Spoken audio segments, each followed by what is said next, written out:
अस्सलामु अलैकुम वरहमतुल्लाहि वबरकातुहू। इन्नल हम्दुलिल्लाह नहमदुहु व नस्तईनुहु व नस्तगफिरुहु व नऊज़ु बिल्लाहि मिन शुरूरि अनफुसिना व मिन सय्यिआति अमालिना। मैं यहदिहिल्लाहु फला मुदिल्ल लहु व मैं युज़लिल फला हादिय लहु व अशहदु अन ला इलाहा इल्लल्लाहु वहदहु ला शरीका लहु व अशहदु अन्न मुहम्मदन अब्दुहु व रसूलुहु सल्लल्लाहु तआला अलैहि व अला आलिहि व सहबिहि व सल्लम तस्लीमन कसीरा।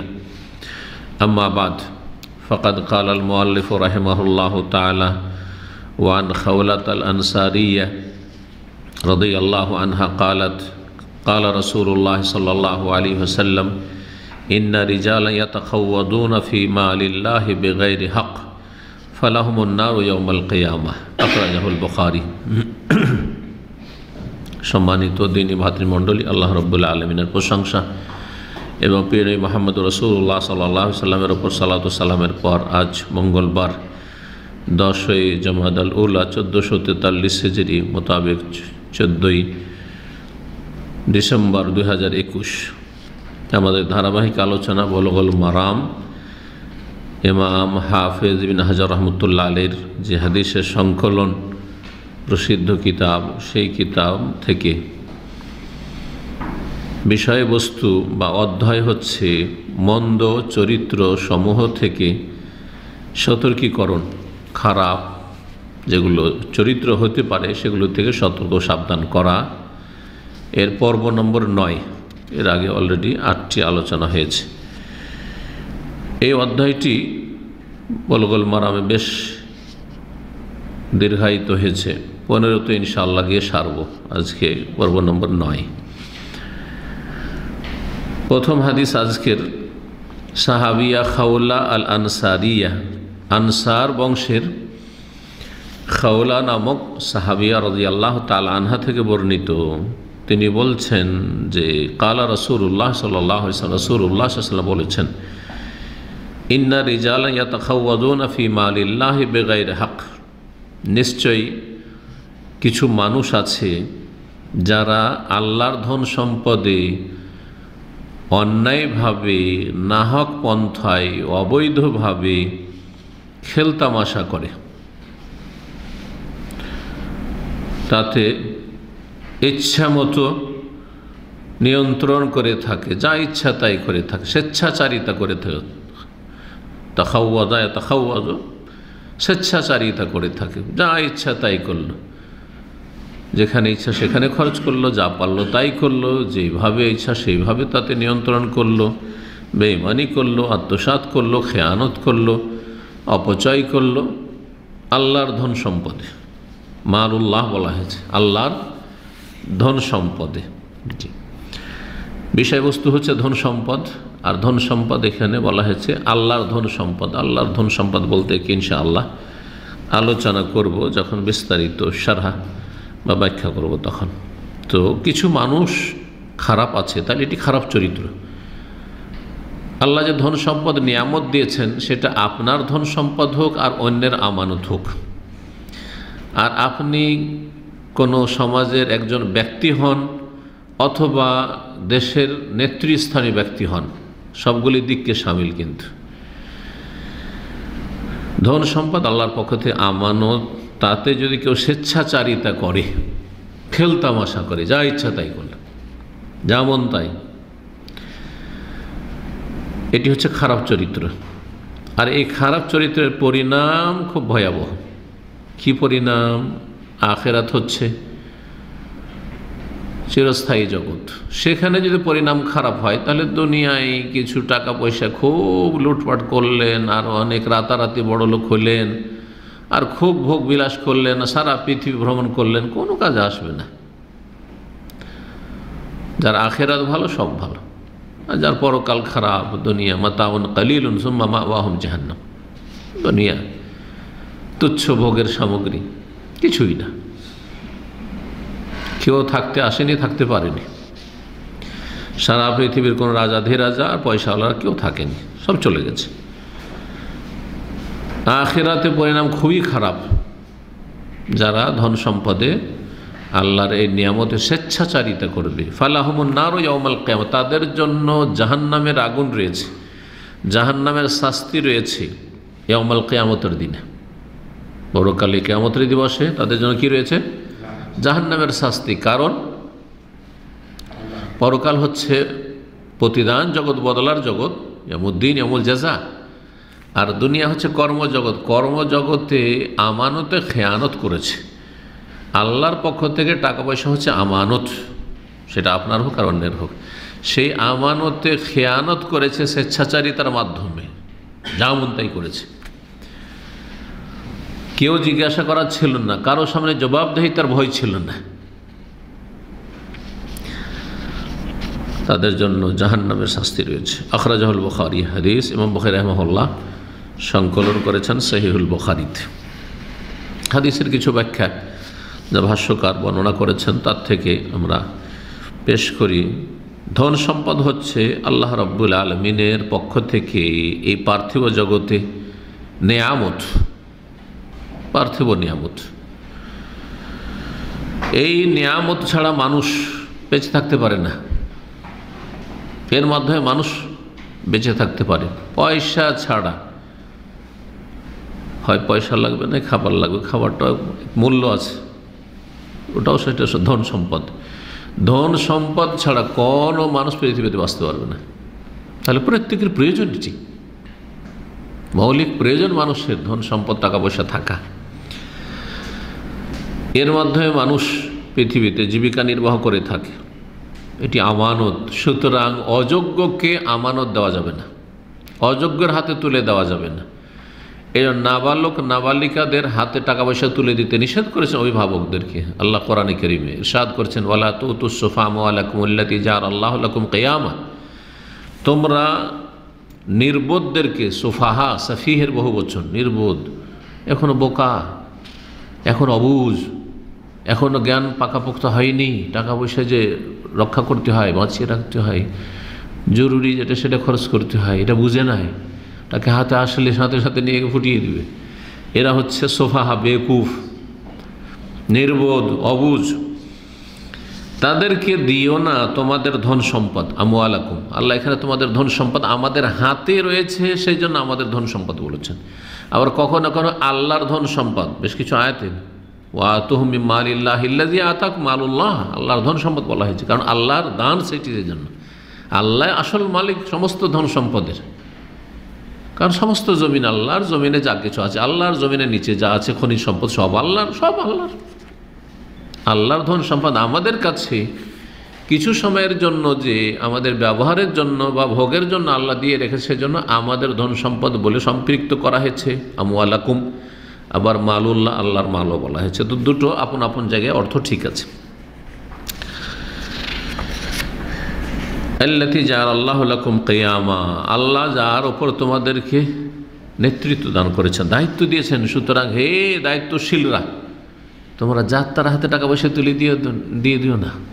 আর বাচ্চারা স্কুল মাদ্রাসা যাচ্ছে, আর যদি বলেন যা ইচ্ছা তাই নিয়ে যাও, তাহলে তো বেকার হয়ে যাবে। এই জন্য খুব বেশি সুখী পরিবারের ছেলেরা পড়ে মানুষ হতে পারে না। সুখী পরিবারের ছেলে যদি কেউ মানুষ হয়ে থাকে, তাহলে তারাও একটা কন্ট্রোল মধ্যে টাকা পয়সা দিয়েছে, হিসাব করে টাকা পয়সা। তার বেহিসাব টাকা দিয়ে কেউ ছেলে মানুষ হতে পারে না। আল্লাহ রাব্বুল এই ক্ষেত্রে মধ্যম পন্থা অবলম্বন করতে বলেছেন। কৃপণ বখিলও হবেন না, আবার একবারে এমন হবেন না যে যেখানে সেখানে খরচ যা ইচ্ছা তাই করছেন। আল্লাযীনা ইযা আনফাকু, আল্লাহ রহমানের বান্দাদের প্রশংসা করতে বলেছেন যে আল্লাহর রহমানের পরম করুণাময় আল্লাহ রাব্বুল আলামিনের খাঁটি বান্দা তো ওরা। আল্লাযীনা ইযা আনফাকু, যখন তারা খরচ করে, লাম ইউসরিফু ওয়া লাম ইয়াকতুরু, তারা অপচয় অপব্যয় করে না, আর তারা কৃপণতাও করে না। জি, মুষ্টি বেঁধেও রেখে নেয় না, খরচ করা যায় খরচ করে, আর একবার সম্প্রসারিত করে না। যেমন অন্য আয়াত আল্লাহ নিস ওয়ালা তাবসুতা কুল্লাল বাসত, একবারে সাথে সাথে শেষ। মাসের বেতন পেলেন, 10 দিন যায়নি, সব টাকা যে কোথায় গেল খোঁজ খবর নেই। মূর্খ হই না এরকম লোক। লাম ইউসরিফু ওয়া লাম ইয়াকতুরু, মধ্যম পন্থা। বাড়াবাড়ি করবে না, খরচ করতে গিয়ে সীমা লঙ্ঘন করবেন, অপচয় ব্যয় করবেন না। আর কি করে না তারা? কৃপণতা করে না। ওয়া কানা বাইনা যালিকা কওমা, এর মধ্যম পন্থা অবলম্বন করে। ধন সম্পদ যেমন আপনাকে ইহকালে উপকার করবে তেমন পরকালের ক্ষেত্রে উপকার করবে। ধন সম্পদকে যদি যথাযথ জায়গায় ঠিকভাবে খরচ করেন, আল্লাহর হক আদায় করলেন, মানুষের হক আদায় করলেন, এবং আল্লাহর হক আদায় করাকে ধন সম্পদে আল্লাহর যে হক আছে আর মানুষের যে হক আছে এটাকে ইবাদত হিসাবে পালন করলেন, তাহলে ইবাদত। স্ত্রীকে খাওয়াই ইবাদত। নবী সাল্লাল্লাহু আলাইহি ওয়াসাল্লাম কি বলেছেন? লোকমা তারফা ফি ইমরাতিকা, তোমার স্ত্রীর মুখে উঠিয়ে দিচ্ছ, মানে হাত দিয়ে উঠিয়ে দেওয়া জরুরি নয়, খেতে দিচ্ছেন, খাওয়া দাওয়ার ব্যবস্থা, খরচ দিচ্ছেন, ভরণ পোষণ দিচ্ছেন, সাদাকা।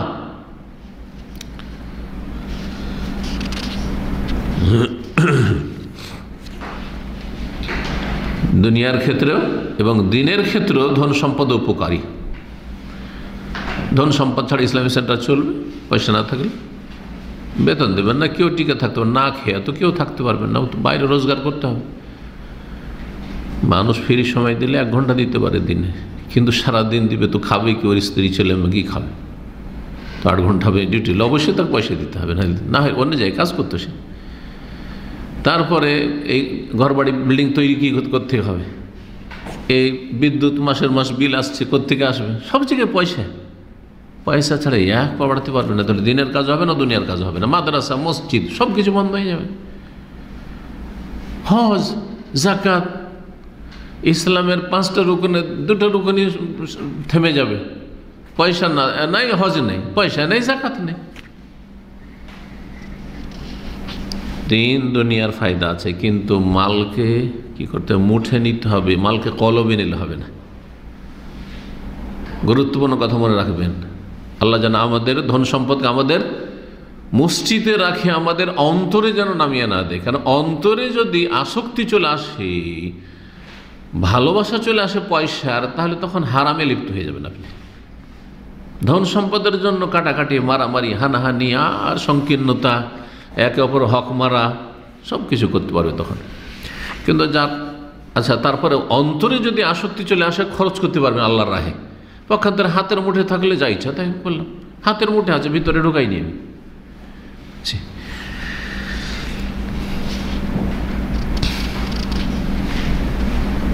যদি কেউ ভালো কাজে খরচ না করে, জায়েজ কাজে খরচ করে, কমপক্ষে জায়েজ কাজে, আর সেটাও সীমার মধ্যে, সীমাহীন নয়, নেকির কাজে, সুন্নত কাজে, মুস্তাহাব কাজে, ফরজ কাজে, ওয়াজিব কাজে খরচ করবেন আপনি। আর এছাড়া যদি অন্য কোনো কাজে, পাপের কাজে খরচ করছেন, অথবা জায়েজ কাজে আপনি সীমাহীন খরচ করছেন। হোটেল 10 টাকা তো 1 প্লেট খাবার পাওয়া যায়, আর 200 রিয়ালও 300 রিয়ালও লাগতে পারে, 500 রিয়াল পর্যন্ত লাগতে পারে, এমন হোটেল আছে। তা আপনি যদি 200 রিয়াল, 300 রিয়াল, 100 রিয়াল এই হোটেল বা 50 রিয়ালেরই হোটেলে যান, তাহলে এটা আপনি মালের আপনি হক আদায় করলেন না, অপচয় করলেন, শয়তানের ভাই। সুতরাং কেউ যদি অপচয়, অপব্যয় করে, টাকা পয়সার ক্ষেত্রে ভালো কাজে খরচ না করে, তাহলে এটা তার নির্বুদ্ধিতা, বেকুফি, এটা হচ্ছে সীমালঙ্ঘন, বাড়াবাড়ি, এটা হচ্ছে অপচয় করা। ইন্নাল মুবাযযিরিনা কানু ইখওয়ানা শায়াতিন। আর যা অপচয়কারী, অপব্যয়কারী, তারা হচ্ছে শয়তানের ভাই। যত ধন সম্পদ রয়েছে, সেটা কোনো ব্যক্তির হাতে হোক অথবা সরকারের হাতে হোক, মানে সরকারি ধন সম্পদ হোক, জি, অথবা ব্যক্তি পর্যায়ে কারো ধন সম্পদ হোক, সবগুলি আল্লাহর ধন সম্পদ। যেমন বলছিলাম একটু আগে, আল্লাহ রাব্বুল আমাদেরকে এসব মাল ধনের ওপর ব্যক্তিকে, শাসককে, সবাইকে, নেতাকে, প্রজাকে, সবাইকে আল্লাহ খলিফা বানিয়েছেন, স্থলাভিষিক্ত। যে কয়দিন আছেন আপনি, আর তারপরে আপনার এই মালধন, আপনি চলে গেলে আপনার আর না, মরে গেলে আপনার না, সবাই বলছে কার? আপনার ছেলে মেয়ের, ওয়ারিসিন, উত্তরাধিকারী। তো খলিফা, আসলে খলিফাকে বলে ইয়াখলুফু বাযুহুম বাযান, একজনের পরে আরেকজন আসে।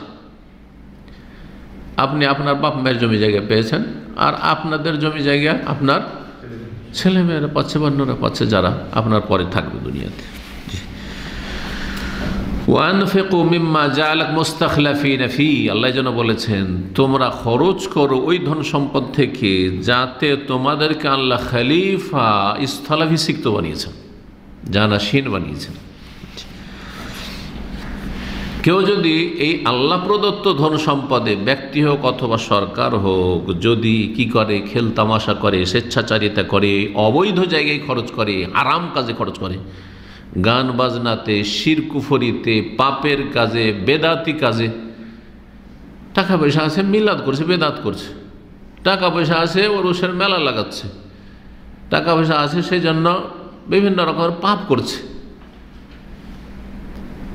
তাহলে সেই ব্যক্তি কি করলো? হারাম কাজ করলো এবং আল্লাহ রাব্বুল আলামিনের এই ধন সম্পদ অন্যায়ভাবে ধন সম্পদে স্বেচ্ছাচারিতা করলো।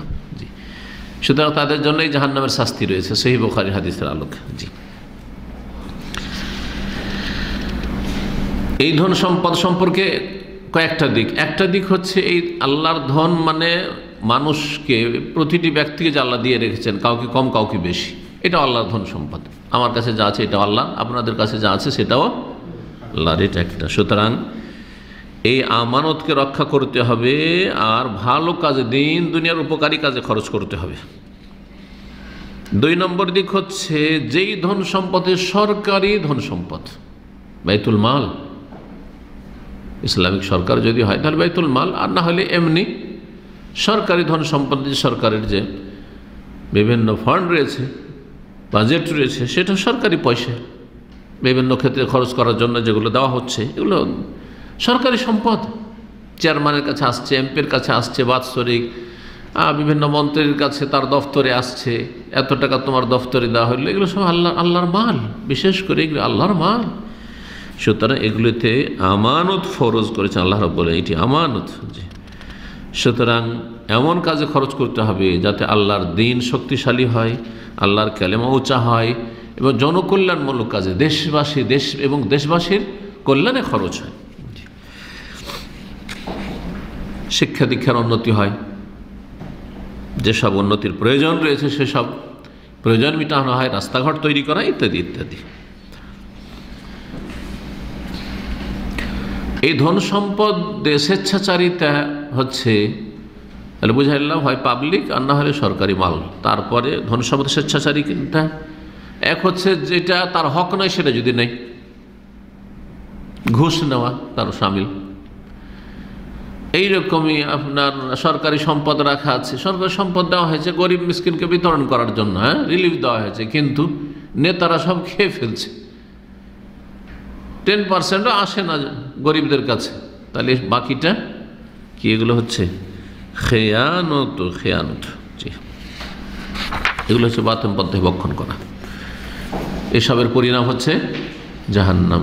এইরকমই আপনার আমার কাছে যদি কেউ আমানত রাখে আর সে আমানত খেয়ানত করে, আমানত রেখেছে যে কোনো সে আপনাকে দিয়ে দিতে হবে, খরচ করে ফেলেছেন আর ইচ্ছা মতো দিচ্ছেন, তাহলে হারাম কাজ করলেন, জাহান্নামে যাওয়ার কাজ করলেন। 313 নম্বর হাদিস, وعن أبي ذر رضي الله عنه عن النبي صلى الله عليه وسلم فيما يرويه عن ربه قال يا عبادي إني حرمت الظلم على نفسي وجعلته بينكم محرما فلا تظالموا أخرجه مسلم। এই হাদিসটি সহিহ মুসলিমে লম্বা হাদিস রয়েছে, তার একটি অংশ হাদিসে যে বিষয়বস্তুটি আলোচনা এসছে সেটা হচ্ছে জুলম। তাহলে একটি খারাপ চরিত্র হচ্ছে মানুষের জুলম, অত্যাচার করা, যার থেকে সতর্ক সাবধান করা হয়েছে। এই হাদিস নিয়ে এসেছে এই অধ্যায়ে, আবু যার রাদিয়াল্লাহু তাআলা আনহু থেকে বর্ণিত, তিনি বলছেন নবী সাল্লাল্লাহু আলাইহি ওয়াসাল্লাম থেকে বর্ণনা করে, এবং হাদিসটি নবী সাল্লাল্লাহু আলাইহি ওয়াসাল্লাম বর্ণনা করেছে ফিমা ইয়ারউইহি আন রাব্বিহি, তিনি সাল্লাল্লাহু আলাইহি ওয়াসাল্লাম তার প্রতিপালক আল্লাহ রাব্বুল আলামিন থেকে বর্ণনা করছেন। তো রাসূলুল্লাহ সাল্লাল্লাহু আলাইহি ওয়াসাল্লাম যদি আল্লাহ রাব্বুল আলামিন থেকে বর্ণনা করেন তাহলে সেই হাদিসের নাম কি? হাদিসে কুদসি। জি, হাদিসে কুদসি আর কোরআনে কারিমে পার্থক্য রয়েছে, আর হাদিসে কুদসি আর অন্যান্য হাদিসেও পার্থক্য রয়েছে। এই পার্থক্যগুলি জানতে বিভিন্ন দিক থেকে পার্থক্য রয়েছে। কোরআনে কারিমের শব্দ অর্থ সবটাই আল্লাহর পক্ষ থেকে ওহী, শব্দ আর অর্থ সবগুলি আল্লাহর পক্ষ থেকে ওহী।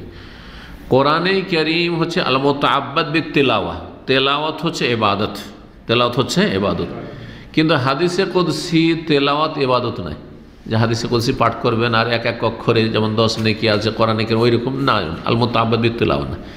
তবে আপনি এলেম হাসিলের জন্য পড়েন, ওটা আলাদা সওয়াব আছে, এলেম হাসিলের সওয়াব, দিনের জ্ঞান অর্জনের সওয়াব। হাদিসে কুদসি আর কোরআনে কারিমের পার্থক্য যে কোরআনে কারিমের তেলাওয়াত সালাতের ভিতরে শরীয়ত সম্মত, সূরা ফাতিহা ফরজ আর বাকি হচ্ছে সুন্নাত, বাকি অতিরিক্ত তেলাওয়াত হচ্ছে সুন্নাত। কিন্তু হাদিসে কুদসি কেউ যদি তেলাওয়াত করে সালাত নষ্ট হয়ে যাবে, সালাত নষ্ট হয়ে যাবে। জি, হাদিসে কুদসি আর এমনি হাদিসে কি পার্থক্য? সবগুলি তো ওহী, কারণ কোরআনে কারীম আল্লাহ সূরা নাজম বলেছেন ওয়া মা ইয়ানতিকু আনিল হাওয়া, নবী সাল্লাল্লাহু আলাইহি ওয়াসাল্লাম হাওয়া থেকে খেয়াল খুশি কোনো কথা বলতেন না। ইন হুয়া ইল্লা ওয়াহয়ুন ইউহা, সব ওহী। তো হাদিসে কুদসিটাও ওহী আর এমনি হাদিসও ওহী, নবী সাল্লাল্লাহু আলাইহি ওয়াসাল্লাম যা করেছেন বলে সবই ওহী, কোরআনে কারীম ওহী। তো হাদিসে কুদসি আর গায়র হাদিসে কুদসি, যা হাদিসে কুদসি নয়, দুটোতে পার্থক্য আবার কি? তাহলে একটি পার্থক্য আলমার যারা বলছেন যে এই হাদিসে কুদসির শব্দগুলি আল্লাহর পক্ষ থেকে নয়, একদল বলছেন না হাদিসে কুদসি আর কোরআনে কারীমের শব্দ আল্লাহর পক্ষ থেকে আর অর্থ আল্লাহর পক্ষ থেকে, তো পার্থক্য হয়ে গেল। তাহলে অন্য অন্য হাদিসগুলির শব্দগুলি রাসূলুল্লাহ সাল্লাল্লাহু আলাইহি ওয়াসাল্লামের, বাক্যগুলি রাসূলুল্লাহ সাল্লাল্লাহু আলাইহি ওয়াসাল্লামের, কিন্তু অন্যরা বলছেন না হাদিসে কুদসিরও অর্থটা আল্লাহর পক্ষ থেকে আল্লাহ বলেছেন, কিন্তু বাক্যগুলি রাসূলুল্লাহ সাল্লাল্লাহু আলাইহি ওয়াসাল্লামের। হতে পারে আল্লাহর বাক্য, হতে পারে একটু পার্থক্য হতে পারে, রিওয়ায়াত বিল মানা হতে পারে। তো তাহলে অন্য হাদিসের সাথে পার্থক্য কি? পার্থক্য হচ্ছে যে হাদিসে কুদসিকে আল্লাহর সাথে সম্পৃক্ত করে বর্ণনা করা হয়েছে। ফিমা ইয়ারবিহি আন রাব্বিহি ক্বালা আল্লাহু তাবারাকা ওয়া তাআলা ইল্লা সাওম ফাইন্নাহু লি ওয়া আনা আজজি বিহি, যেমন ক্বালা আল্লাহু তাআলা ইউজিনি ইবনু আদম ইয়াসুব্বুদ দাহরা ওয়া আনা আদ-দাহর, আবু দাউদের শেষ হাদিস। যেমন তো এইভাবে আল্লাহ বলেছেন, আল্লাহর সাথে সম্পৃক্ত করে বর্ণনা করা হয়েছে হাদিসে কুদসি। আর যেই হাদিসগুলি আল্লাহর সাথে সম্পৃক্ত করে বর্ণনা করা হয়নি, কালা রাসূলুল্লাহ সাল্লাল্লাহু আলাইহি ওয়াসাল্লাম বলেছেন, রাসূলুল্লাহ এমনটা করেছেন, সেগুলো ওহী, বিনা হয়তো কথা বলেনি, কিন্তু আল্লাহর সাথে সম্পৃক্ত করা হয়নি। কি বলেছেন আল্লাহ রাব্বুল আলামিন? ইয়া ইবাদিহি, আমার বান্দারা, ইন্নী হাররামতু যুলমা আলা নাফসি, আমি আমার ওপর জুলম করা হারাম করেছি। আল্লাহ রাব্বুল আলামিন তার উপর জুলম করা হারাম করেছেন তাফাজ্জুলান ওয়া তাকাররুমান, অনুগ্রহপূর্বক, অনুগ্রহপূর্বক। আল্লাহর উপর কোনো কিছু ফরজ নয়, আমার আপনার উপর ফরজ ইনসাফ কায়েম করা, আদল, আর জুলম থেকে বেঁচে থাকা আমার আপনার জন্য ফরজ। বলবেন আল্লাহর উপর ফরজ, এটা ভুল কথা হবে, বেয়াদবি। কারণ আল্লাহ মুকাল্লাফ নন, আমরা মুকাল্লাফ। মুকাল্লাফ বুঝেন? শরীয়তের দায়ভার আমাদের উপর ন্যস্ত রয়েছে। জিন এবং ইনসান হচ্ছে মুকাল্লাফিন, দায়িত্বপ্রাপ্ত, এদের উপর শরীয়তের বোঝা রয়েছে, ভার রয়েছে, ভালো মন্দর পরীক্ষা রয়েছে এদের জন্য। লিয়াবলুয়াকুম আইয়ুকুম আহসানু আমালা। আল্লাহ রাব্বুল আলামিন মুকাল্লাফ নন। তো আল্লাহ রাব্বুল আলামিন যে হারাম করেছেন, এই জন্য বলা হচ্ছে সেটা ওজুবান ফরজান নয়, এটা হচ্ছে তাফাজ, অনুগ্রহপূর্বক, তাকাররুমান, অনুগ্রহপূর্বক। আমি, আমার অনুগ্রহ হচ্ছে, আমার রহমত হচ্ছে যে আমি কারো জুলুম করি না, করব না, আল্লাহর পক্ষ থেকে এটা। কারণ আল্লাহ রাব্বুল আলামিনের তো আমরা সবাই, পৃথিবীর সব কিছুই আল্লাহর না, টাকা পয়সাও আল্লাহর, আর মানুষও আল্লাহর, জিনও আল্লাহর, সমস্ত সৃষ্টিকুল আল্লাহর, ঠিক কিনা?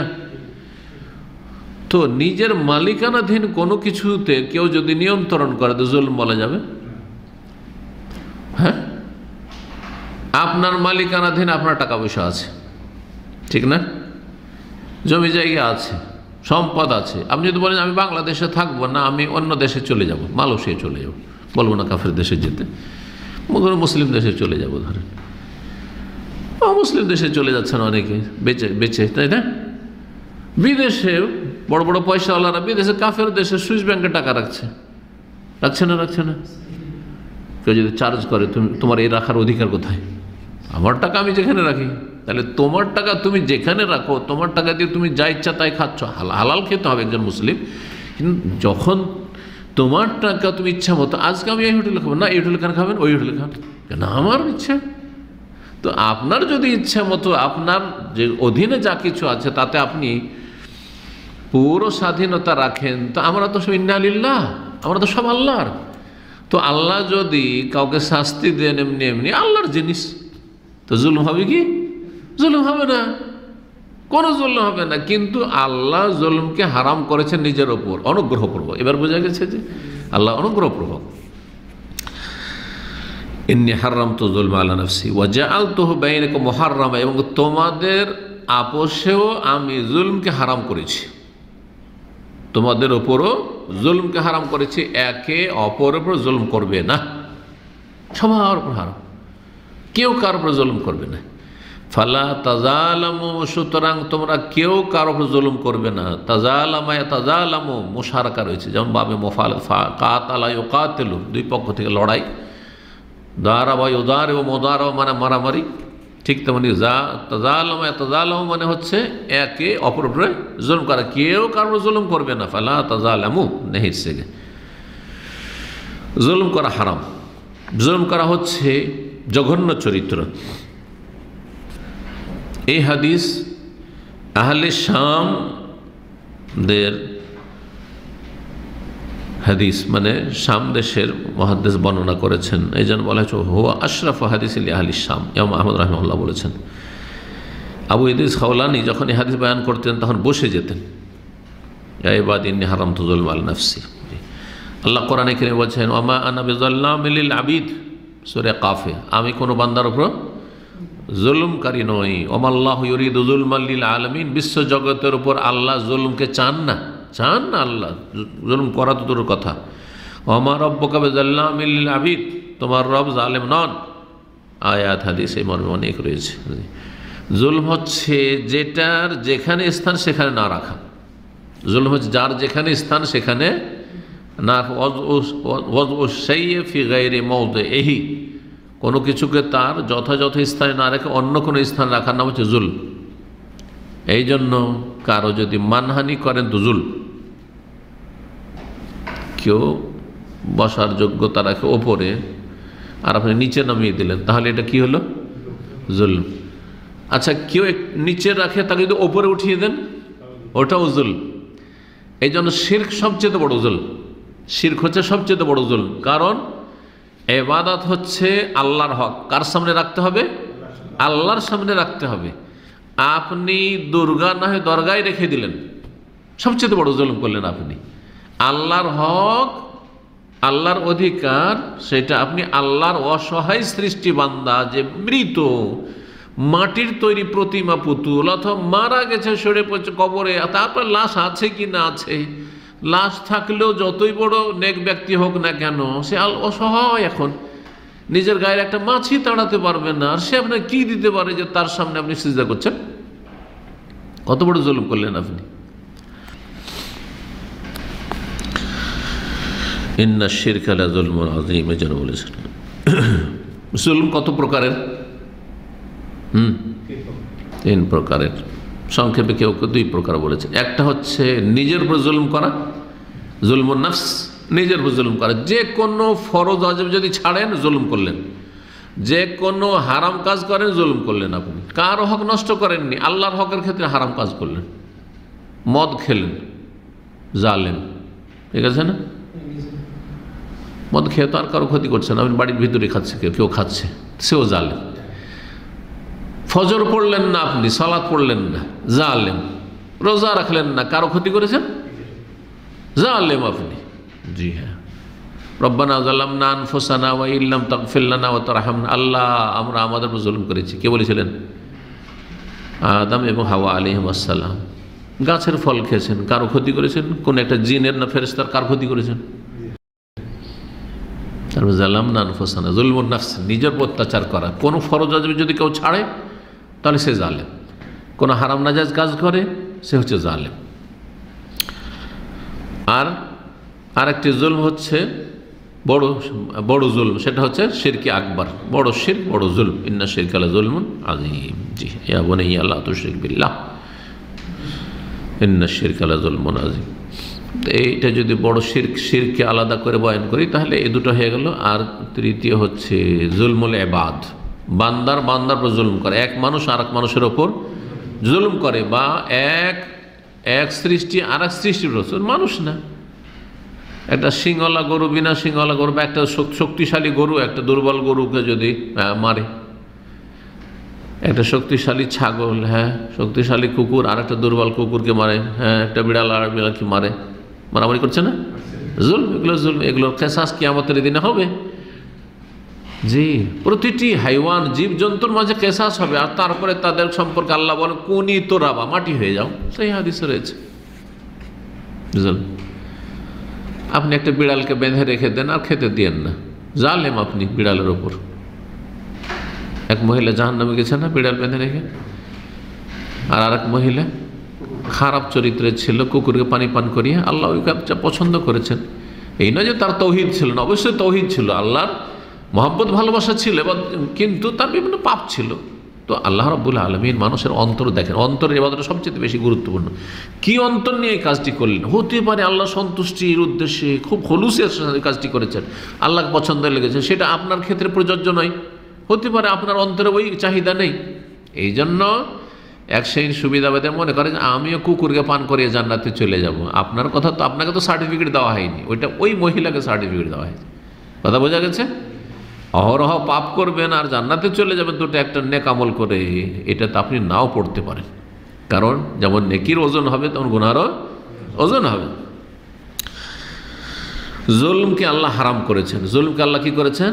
হারাম করেছেন। সেটা নিজের উপর জুলম হোক অথবা অন্যের উপর জুলম হোক। জি, কেউ যদি জুলম করে তাহলে তার কাছ থেকে, বান্দার উপর যদি জুলম করে তাহলে দুনিয়াতেই ক্ষমা নিয়ে নিতে হবে, বা দুনিয়াতে মুক্তি লাভ করতে হবে। পেমেন্ট করার হলে পেমেন্ট পরিশোধ করে, আর না হলে তার কাছ থেকে ক্ষমা নিয়ে।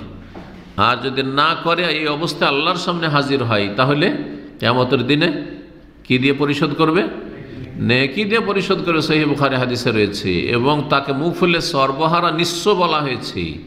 পাহাড় সমান নেকি নিয়ে গিয়ে সব দিতে দিতে শেষ, পেমেন্ট করতে করতে শেষ। তারপরেও আরও পাওনাদার চলে আসলো, তখন ওদের গুণাগুলি, ওই পাপীদের গুণাগুলি এই যে বান্দার হক নষ্ট করেছে তার উপরে চাপিয়ে দিয়ে জাহান্নামে পাঠিয়ে দেওয়া হবে। জি হ্যাঁ।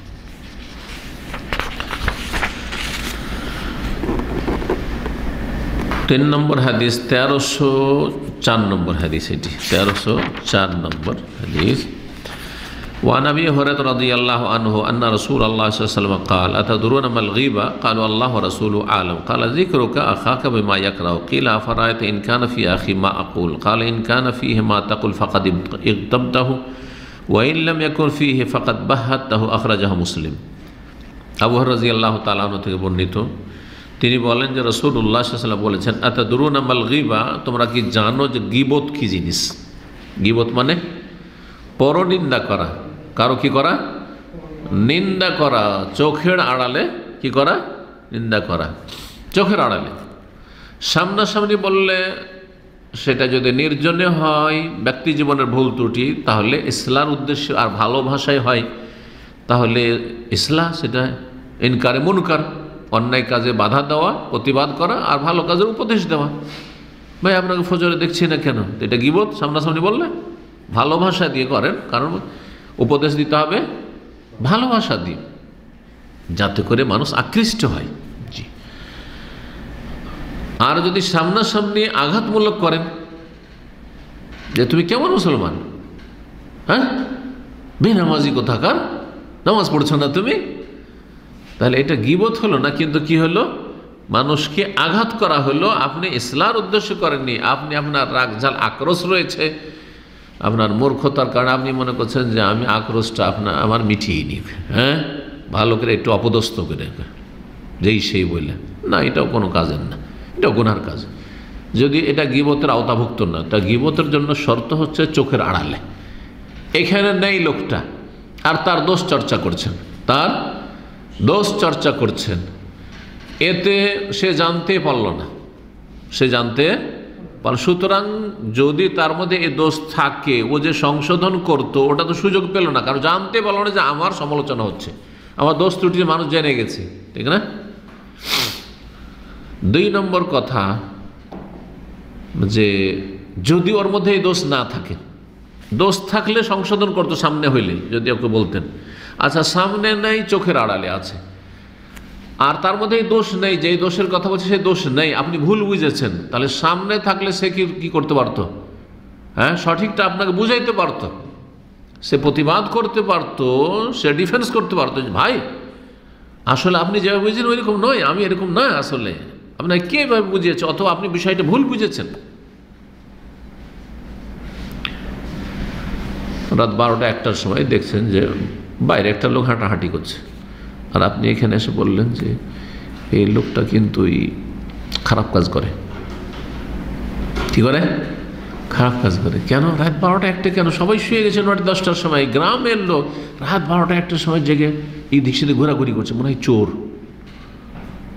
হ্যাঁ, আসলে চোর নয়। তাহলে সামনে থাকলে যদি বলতেন তাহলে কি হতো?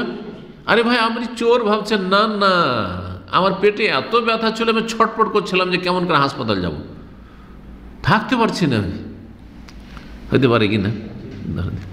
ডিফেন্স করতে পারতো যে ব্যাপারটা আসলে তোমার এটুকু কুধারণা, তোমার এটা সুইজান, তোমার এটা হারাম, ইন্না বাজা জাননে ইসম। জি, কিছু কিছু ধারণা গুনার কাজ এই ধরনের। আচ্ছা, তার মধ্যে যদি আসলে দোষ থাকে, সে চোর থাকে, এখানে চোর বললেন তো ফায়দা কি হলো? সে যদি সামনে থাকতো, আরে আমি কিন্তু রাত্রে উঠেছিলাম, জেনে গেছি, আর এই কাজ করবো না, আমি চুরি বাদ দেবো, কারণ মানুষ জানলে আমি তো সমাজের চোর সাব্যস্ত হয়ে যাবো, তাই না? তাও হইল না, তো ফায়দা কি হইল? কেন গীবতে কোনো ফায়দা নেই, আপনারও ফায়দা হলো না, আর যার আপনি চর্চা করছেন, দোষ চর্চা করছেন, তারও কোনো ফায়দা নেই ব্যক্তি জীবনের দোষের ক্ষেত্রে। কিন্তু কারো দোষের মাধ্যমে অন্যরা যদি ক্ষতিগ্রস্ত হয় তাহলে অবশ্যই জানাইতে হবে। 6টি জায়গায় গীবত করা জায়েজ, বরং কখনো কখনো ওয়াজিব। তার একটি হচ্ছে এটি, ব্যবসা করবেন উনি এই ভাইয়ের সাথে, ইনি খুব ভালো মানুষ মনে করছেন যে আমারও দাড়ি আছে, ওরও দাড়ি আছে, মাশাআল্লাহ। আর আজকাল দাড়িওয়ালারা, এই দাড়ির এক শ্রেণী দাড়িওয়ালা আছে, এই দাড়িকে দিয়ে ধর্ম ব্যবসা করছে। হ্যাঁ, মানুষের আবেগ নিয়ে খেলা করছে, ওকে বিশ্বাস করেছে, দুইজনে ব্যবসা। ভাই আমার তো টাকা পয়সা নেই, কিন্তু আমি কাজটা বুঝি, তো ঠিক আছে, আমার আছে 10,000 রিয়াল আছে, নেন না ভাই, করেন না, আপনি দিচ্ছি আপনাকে 1 লাখ টাকা দিচ্ছি, করেন না। কিন্তু আপনারা জানেন, বা আপনাদের মধ্যে কেউ জানে যে লোকটা এইরকম কত লোককে যে ঠকেছে, ব্যবসার নামে টাকা পয়সা নেই, আর তারপরে সব খেয়ে নেয়, বেঈমানি আত্মসাৎ করে নেয়। তাহলে তখন জানিয়ে দেওয়া ফরজ, লুকিয়ে জানাইতে হবে, কারণ সামনাসামনি বলে তো মারামারি লেগে যাবে, ফিতনা ফাসাদ সৃষ্টি হয়ে যাবে। লুকিয়ে জানেন, ভাই সাবধান, ওর সাথে আপনি শেয়ারে ব্যবসা করতে যান, ওকে ধার দিতে যান না, আপনি বলা যাবে না, যাবে না, ফরজ।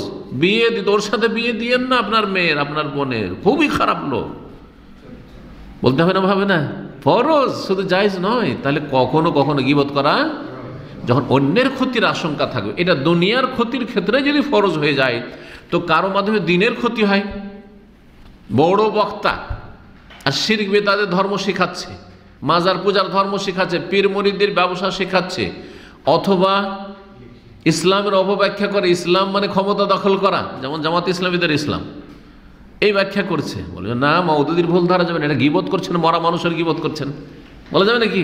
ফরজ। না হলে মানুষ এত বড় লেখক ছিলেন, অনেক কিতাব তিনি লিখেছেন, অনেক বড় বুজুর্গ ছিলেন, বলছে না, বলছে না, তাহলে ধোঁকা খেয়ে যাচ্ছে মানুষ। সতর্ক সাবধান করা ফরজ। দুনিয়ার ক্ষেত্রে যখন ফরজ হয়ে যাচ্ছে, দিন বাঁচানো আগে ফরজ। সুতরাং দিনের ক্ষেত্রে যদি কারো কারণে বিভ্রান্ত হয় মানুষ, তাওহীদ সুন্নাত শিখছে না, শিরক বিদআত থেকে সতর্ক সাবধান হওয়া শিখছে না, ইসলামের অপব্যাখ্যা শিখছে, সাহাবায়ে কেরামদের ক্ষেত্রে বেয়াদবি শিখছে, হাদিস সম্পর্কে সন্দিহান হয়ে যাচ্ছে, তার কিতাব পড়ে অবশ্যই সতর্ক করতে হবে যে তার লেখা পড়া যাবে না, তার আলোচনা শোনা যাবে না, ফরজ। কারণ তার মাধ্যমে তাকে জান্নাতের রাস্তায় রাখতে চায়, জাহান্নামের রাস্তাতে বাঁচাচ্ছে, না হলে গুমরাহে মারা যাবে। ওর বই পড়লে চরমপন্থী খারিজি জঙ্গি হয়ে যাবে। হ্যাঁ, অবশ্যই বাঁচাইতে হবে। আতাদরুনা মাল গীবা, বলছেন তোমরা কি জানো গীবত কি জিনিস? কালু, সাহাবীরা বলেন আল্লাহু ওয়া রাসূলুহু আলাম, আল্লাহ এবং তার রাসূল সাল্লাল্লাহু আলাইহি ওয়াসাল্লাম বেশি জানেন। নবী সাল্লাল্লাহু আলাইহি ওয়াসাল্লাম যতদিন বেঁচে ছিলেন ততদিন সাহাবারা কি বলতেন? আল্লাহ এবং তার রাসূল সাল্লাল্লাহু আলাইহি ওয়াসাল্লাম বেশি জানেন। কারণ রাসূলুল্লাহ বেঁচে আছেন আর তার কাছে ওহী নাযিল হচ্ছে, তাহলে সাহাবায়ে কেরাম চাইতে স্বাভাবিক রাসূলুল্লাহ সাল্লাল্লাহু আলাইহি ওয়াসাল্লাম অনেক বেশি জানছেন এবং জানার ব্যবস্থা আছে, ওহী নাযিল হচ্ছে। সাহাবীদের কাছে তো আর ওহী আসে না, ওহী আসবে তারপরে জানাবেন, তাহলে সাহাবীরা জানতে পারবেন, ঠিক না? কিন্তু নবী সাল্লাল্লাহু আলাইহি ওয়াসাল্লাম ইন্তেকালের পরে কোন সাহাবী অথবা কোন তাবী আল্লাহ ওয়া রাসূলুহু আলাম বলেননি। তাফসীরের কিতাবগুলি দেখুন, যেগুলো পুরনো যুগে লেখা হয়েছে। তাফসীর জালালাইন পড়ে দেখুন, আলিফ লাম মিম। তাফসীর করতে গিয়ে কি বলছেন? আল্লাহু আলামু বিমুরাদিহি বিযালিক। কেন বলছেন আল্লাহু ওয়া রাসূলুহু আলাম? আল্লাহ এবং রসুল বেশি জানেন। জালালউদ্দিন সৈয়দী বা জালালউদ্দিন মাহালি কথা বলছেন না, তাহলে ঠিক না? আল্লাহু আলাম, আল্লাহ বেশি জানেন। তাহলে আমরা এখন কি বলবো? কোনো মাসলা, একটা মাসলা জিজ্ঞেস করলেন, আমাকে জানা নাই, কি বলবো? আল্লাহু আলাম, আল্লাহ বেশি জানেন, আল্লাহ সবচেয়ে বেশি জানেন, সর্বাধিক জ্ঞাত। ভাই এখানে কোনো লোক আছে যে আমাকে ধার দিতে পারবে? যে আল্লাহু আলাম, ঠিক না? যে কোনো ক্ষেত্রে যেটা জানা নেই আল্লাহু আলাম বলেন, এটা অর্ধেক ইলম। তাহলে এখন আল্লাহ ওয়া রাসূল আলাম বলা বেদাতি তরিকা এবং শিরকের গন্ধ চলে আসবে। নবী সাল্লাল্লাহু আলাইহি ওয়াসাল্লাম ইন্তেকালের পরে বেশি জানেন, এই কথা বলাটা তো শিরকের গন্ধ আছে এবং বেদাত তো অবশ্যই বলবেন না এটা। জি, তো তখন নবী সাল্লাল্লাহু আলাইহি ওয়াসাল্লাম বলছেন যে গীবত কি? শুনো, কালা যিকরুকা আখাকা বিমা ইয়াকরাহু, তোমার ভাইয়ের এমন কিছু আলোচনা করা যা তাকে অপছন্দ লাগে, যা তাকে খারাপ লাগে। তোমার ভাইয়ের এমন কিছু চর্চা করা, আলোচনা করা যা তাকে খারাপ লাগে, চোখের আড়ালে আছে, পরে যদি জানতে পারে যে আপনি তার সম্পর্কে এই কথা বলছিলেন, তাহলে কি লাগবে? খারাপ লাগবে। খারাপ লাগবে যদি তার মধ্যে দোষ আছে আর চর্চা করেন, তাও খারাপ লাগবে। দোষ যার আছে সেও চায় না যে তার মানহানি হোক এবং তার সম্পর্কে কেউ দোষ চর্চা করুক, ঠিক কিনা? কারণ টাকার নিচে কাপড়ও থাকে, হারাম কাপড় পড়ছে, তারপরে যদি তার চোখের আড়ালে বলেন যে লোকটা না টাকার নিচে সবসময় কাপড় রাখে, মসজিদে গেলে একটু করে ফোল্ড করে, ভালো লাগবে না খারাপ লাগবে? ওর মধ্যে দোষ আছে, তাও খারাপ লাগবে। ভাই আপনি যদি আমার সংশোধনী চান তো আমাকে একটু বলতে পারতেন না, একাই বলবে না? বলবে না? লোকজনের সামনে বলে আমাকে ছোট করছেন, অপদস্থ করছেন। আচ্ছা, তার মধ্যে যদি দোষ না থাকে, সেটা আপনার নিচে আসলে কাপড় পরে না, হ্যাঁ, কখনো প্যান্টটা একটু খিদে লেগেছে নেমে গেছে, আর আপনার নিচে কোনো সময় আসলে পরেন না, তাহলে বলো যে তো মিথ্যা অপবাদ আমার উপর, আরও খারাপ লাগবে, তাই না? দুটো দিক খারাপ লাগে। তাহলে গীবতের মধ্যে দুটোই সামিল হয়ে যাচ্ছে। নবী সাল্লাল্লাহু আলাইহি ওয়াসাল্লাম যতটা বলেছেন এতটাতে যদি আমরা ঢুকাই, তাহলে যেমন গীবত তাতে তার অন্তর্ভুক্ত, তেমনি তার অন্তর্ভুক্ত হচ্ছে মিথ্যা অপবাদ ও তোহমত বা বহতান। জি, তো সাহাবী তখন জিজ্ঞাসা করছেন, আফারা আয়তা ইনকানা ফি আখি মাকুল, আচ্ছা বলুন তো, আমি যদি যা বলছি তা আমার ভাইয়ের মাঝে থাকে, ওর ভিতরে আছে দোষ আছে, সেই জন্য বলছি চোখের আড়ালে তার, তো এটাও কি গীবত হয়ে যাবে? বলছে হ্যাঁ, এটাই তো গীবত। কালা ইন কানা ফিহি মা তাকুলু ফাকাদ ইগতাবতাহু, তার মধ্যে যদি সেই দোষটি থাকে যেটা বলছো, তাহলে তার তুমি গীবত করলে। কি করলে? গীবত করলে। ওয়া ইন লাম ইয়াকুন ফিহি, আর তার মধ্যে যদি ওই দোষটা না থাকে আর তুমি এমনি এমনি বলছো মিছামিছি, তাহলে ফাকাদ বাহতাহু, তাহলে তার উপর মিথ্যা রচনা করলে, মিথ্যা অপবাদ দিলে, বহতান, মিথ্যা অপবাদ দিলে। আখরাজাহু মুসলিম, হাদিস সহিহ মুসলিমে রয়েছে। জি, তো গীবত সম্পর্কে এই ছিল হাদিস। আর গীবত বুঝতে পারলেন, আর বহতানের দুটো বুঝতে পারলেন। গীবত হারাম আর মিথ্যা অপবাদ দেওয়া দুটোই হচ্ছে হারাম, কিন্তু দুটোতে পার্থক্য বুঝতে পারলেন। জি, ইমাম কুরতুবী রাহমাতুল্লাহ আলাইহি বলছেন, আজমা আল উলামা, সমস্ত উলামাদের ইজমা, ঐক্যমত রয়েছে, আলা আন্নাল গীবাতা মিন কাবাইরিজ যুনুব, গীবত হচ্ছে কবিরা গুনাহ। গীবত হচ্ছে কবিরা গুনাহ, চুগলখড়ি, গীবত, পেশাব থেকে না বাঁচা, এই ধরনের কিছু কবিরা গুনাহ আছে যেগুলোর কারণে বিশেষভাবে কবরে আযাব হয়। উলামায়ে কেরামগণ 6টি ক্ষেত্র ব্যতিক্রম বলেছেন। 6টি ক্ষেত্রে গীবত করা কখনো জায়েজ, কখনো ওয়াজিব, শুধু জায়েজ না, কখনো কখনো ওয়াজিব। এই কথাগুলি সংক্ষেপে বলে দিই, আর বেশি কথা না বলে, কারণ সময় এগিয়ে চলে যাচ্ছে। আচ্ছা, গীবতের ক্ষেত্রে আরেকটি কথা বলি তার আগে, কোন কোন ক্ষেত্রে গীবত জায়েজ এটা বলার আগে ওইটা দিয়ে শেষ করব। সেই গীবত যেটা মানে দোষ চর্চা করা, সেটা শারীরিক দোষ হতে পারে, অথবা কোনো ধর্মীয় বিষয় হতে পারে, দুনিয়ার কোনো বিষয় হতে পারে, আখলাক চরিত্রের ক্ষেত্রে হইতে পারে, টাকা পয়সার ক্ষেত্রে হইতে পারে, ছেলে মেয়ের ক্ষেত্রে হইতে পারে, স্ত্রীর ক্ষেত্রে হইতে পারে, দাস দাসীর ক্ষেত্রে হইতে পারে, চলাফেরার ক্ষেত্রে হইতে পারে, চাল চলনের ক্ষেত্রে, বিভিন্ন ক্ষেত্রে হইতে পারে। তাহলে গীবত বিভিন্ন ক্ষেত্রকে শামিল। যেমন মানুষের দেহ সম্পর্কে, লোকটা টেরা, যদি টেরা হয় আর টেরা বলেন তো এটা গীবত। হ্যাঁ, যদি তাতে কষ্ট পায়, পরিচিতির জন্য বলা যেতে পারে, চিনতে পারছে না লোকটাকে, বুঝে যে একটু টেরা করে দেখে না, তাহলে আলাদা কথা, তারিফের জন্য, পরিচয়ের জন্য। কিন্তু এমনিতে এখন টেরাকে যদি টেরা বলেন, কানাকে কানা বলেন, তো রাগ করবে না, তার মানে কষ্ট পাচ্ছে হতে। জি হ্যাঁ, কেউ যদি লম্বা মানুষ হয়, আমাদের দেশের লোকেরা এরকম তাকে করে লম্বু বলে, হ্যাঁ, বেটের লোক হয় বাট্ঠু বলে, তো এগুলো গীবত, এগুলো ওই বাট্ঠু, অমুক বাট্ঠু, বোঝা গেছে, এগুলো গীবত, বোঝা গেছে। জি হ্যাঁ, তো দেহের ক্ষেত্রে হয়ে গেল। ধর্মের ক্ষেত্রে যেমন একটু উদাহরণ দিলাম, এই লোকটা ফজর পড়ে না, জি, ডক্টর এই রয়েছে সেই রয়েছে। দুনিয়ার ক্ষেত্রে লোকটা বড় কৃপণ, চরিত্রের ক্ষেত্রে বিভিন্ন চরিত্রের দিক রয়েছে। টাকা পয়সার ক্ষেত্রে, জি, বড় হিসাবি, অমুক তমুক, হ্যাঁ, ওর টাকা পয়সা ধার নিলে দিতে চায় না, ইত্যাদি। ছেলে মেয়ের ক্ষেত্রে, আরে ওর ছেলেগুলো খুব খারাপ, ওর গীবত করলো, ওর ছেলেদের গীবত করলো, ছেলে মেয়ে খারাপ, ওর তোর মানহানি হলো না, ছেলে খারাপ কেমন করে মানুষ করেছে, ছেলে মানুষ করতে পারেনি, ওর স্ত্রী পরকীয়ায় লিপ্ত, জি, বড় স্ত্রীর মধ্যে এই দোষ রয়েছে, মায়ের সাথে বাবার সাথে, শ্বশুর শাশুড়ির সাথে ঝগড়া করে, গীবত এগুলো। জি, এইরকমের যে কোনো চলাফেরার ক্ষেত্রে লোকটা কখনো হাসি মুখে দেখলাম না, হ্যাঁ, সবসময় অহংকারী টাইপের, আস্তাগফিরুল্লাহ, গীবত করে দিলেন আপনি। জি, আচ্ছা, তাহলে গীবত বুঝে গেলেন। তাহলে কোনো ক্ষেত্রে বলা যাবে না, বলতে হবে কোন ক্ষেত্রে, যেখানে বলা সার্থক, যেখানে বলার প্রয়োজন রয়েছে বা বলার উপকারিতা রয়েছে। 6টি জায়গায় গীবত জায়েজ না হয় ওয়াজিব। প্রথম হচ্ছে আত্তাজাল্লুম, জুলুম করেছে আপনার ওপর, বিচার চাইছেন, বলতে হবে।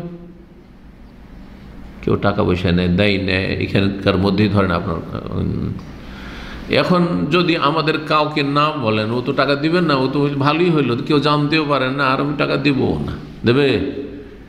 কিন্তু বিচার চাওয়ার জন্য যদি বলেন যে শেখ একটু আমার বিচার করে দেন, যদিও আমার বিচার করতে পারেন, কারণ প্রশাসন আমাদের হাতে নেই, কিন্তু স্বাভাবিক একটু হয়তো বুঝিয়ে বা 2-4 জন বসে একটু শাসন টাসন করে বলা যেতে পারে, তাই না? তো বিচার চাওয়ার জন্য, জুলমের শিকায়াত, অবজেকশনের জন্য, কমপ্লেনের জন্য, অভিযোগ করার জন্য বলা যাবে যে অমুক জুলুম করেছে। কেউ যদি তার স্ত্রীকে মারে, স্ত্রী বলতে পারবে না? বলতে পারবে, অবশ্যই বলতে পারবে যে আমাকে এরকম মেরেছে।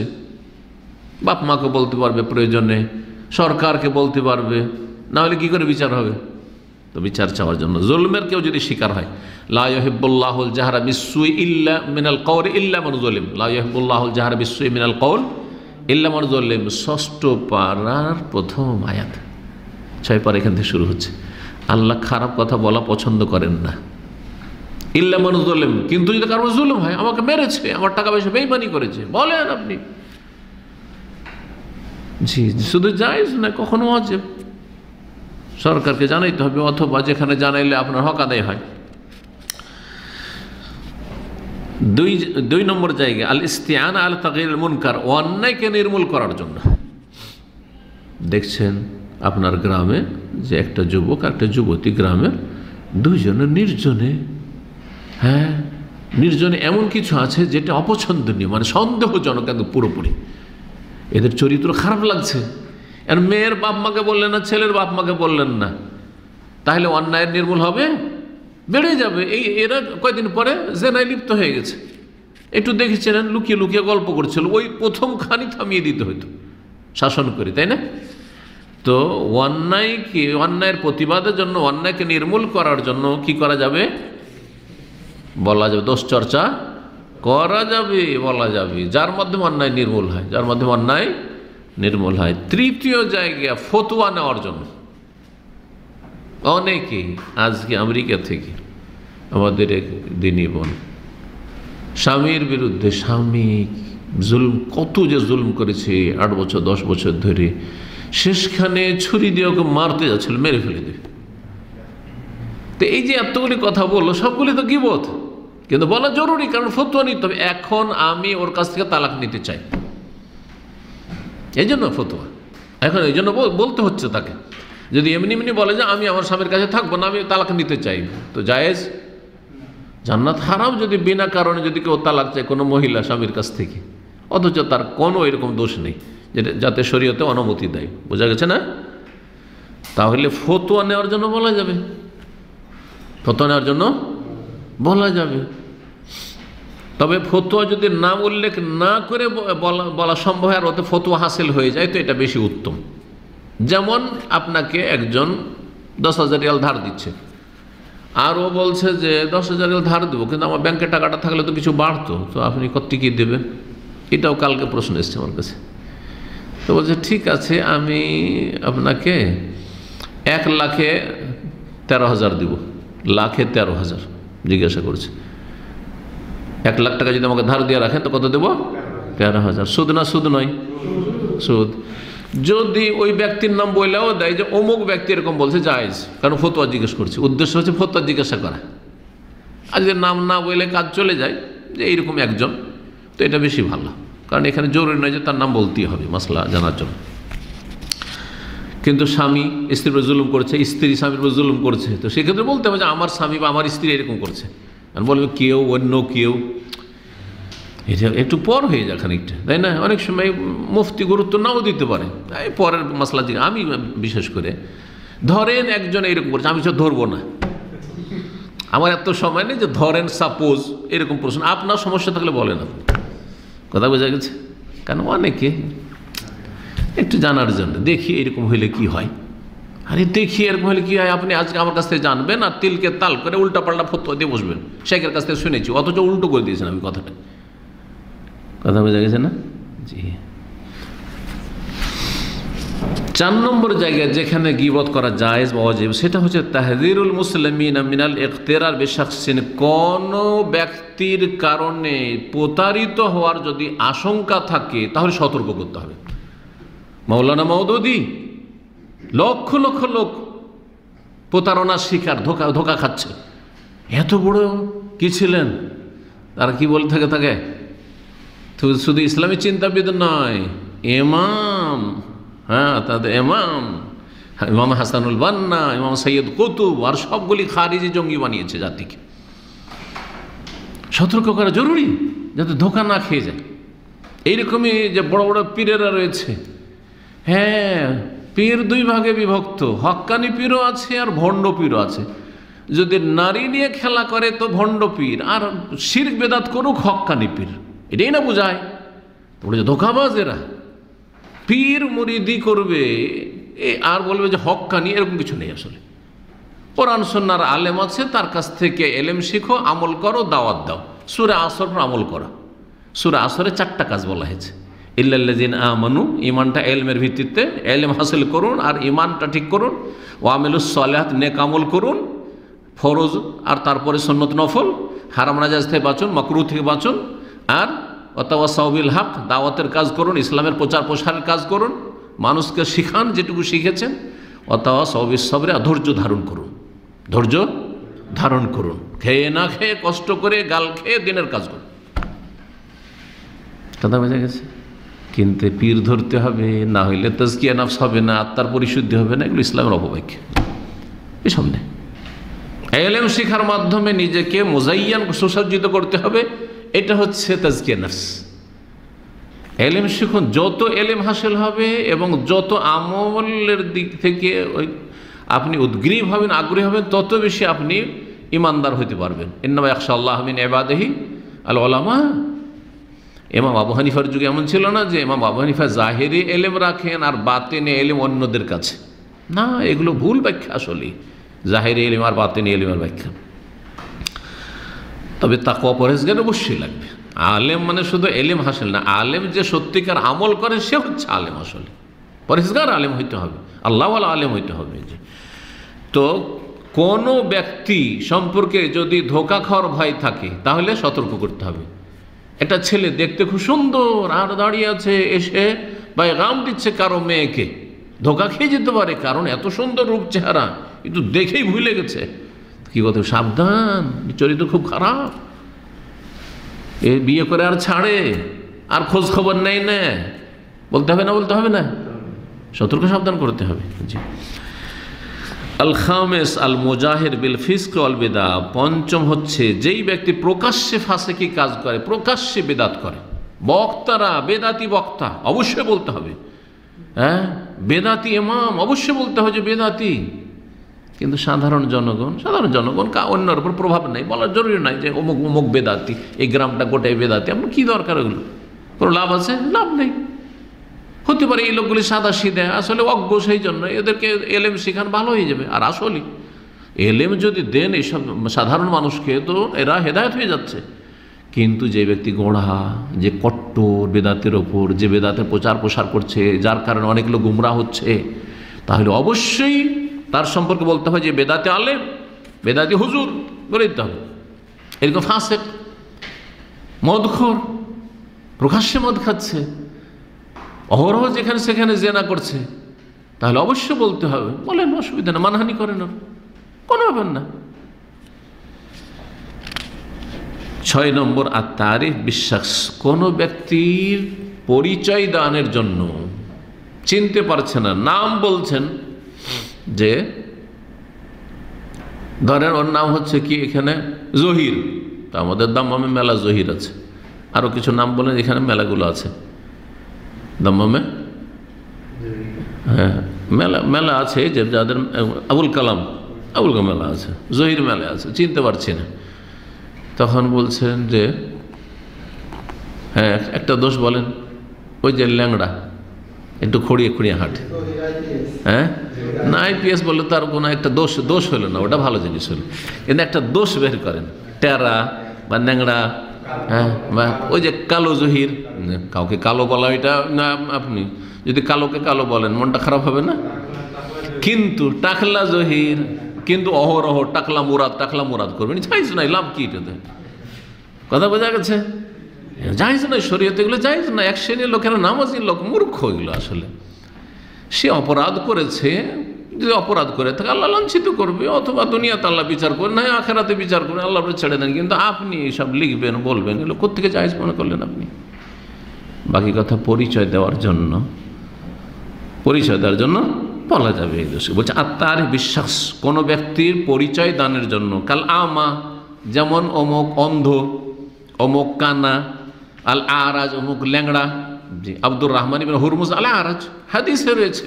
আবু হুরায়রা ছাত্র, আন আবি জিনাদ আনিল আরাজ আন আবি হুরায়রা রাদিয়াল্লাহু আনহু আরাজ, ওর নাম ছিল আব্দুর রহমান ইবনে হুরমুজ। কেউ জানে না, প্রায় লোক জানে না এই নাম, আমরা হাদিসে পড়েছি, মদিনা মসজিদের জন্য জানি। জি, কথা বোঝা গেছে না?